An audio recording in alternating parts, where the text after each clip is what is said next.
Are you ready to discover a simple, natural way to boost your weight loss journey? Lemon balm is an incredible herb, known for its calming effects and digestion-boosting properties. In today's video, we'll guide you through making a delicious lemon balm tea and show you how to easily incorporate it into your daily routine for effective results. Lemon balm isn't just soothing, it's packed with benefits that can support your weight loss journey. It reduces stress, helping to curb emotional eating, supports healthy digestion, improves your sleep for a better metabolism, and helps control cravings naturally. Let's explore how you can make this wonderful herb a part of your day. Now let's make our lemon balm tea. Start by boiling 2 cups of water.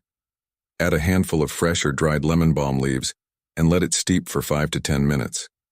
You can enhance the flavor with a squeeze of lemon juice or a drizzle of honey, but remember to keep it light.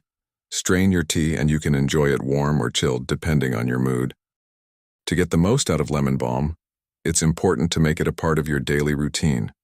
Start your day with a cup of lemon balm tea to reduce stress and set a positive tone for the day.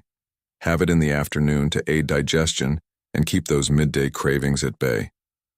Finally, drink it before bed to relax, improve your sleep, and support a healthy metabolism overnight. These small steps can lead to big changes when combined with your weight loss efforts. Lemon balm tea is a simple, natural addition to your lifestyle that can make a big difference. Small, consistent steps, like adding this tea to your daily routine, can lead to lasting success. Take control of your journey and enjoy the benefits of better digestion, reduced cravings, and restful sleep. Ready to start using lemon balm tea in your routine? Try this recipe today and see how it supports your weight loss journey. If you enjoyed this video, give it a like, share it with friends, and subscribe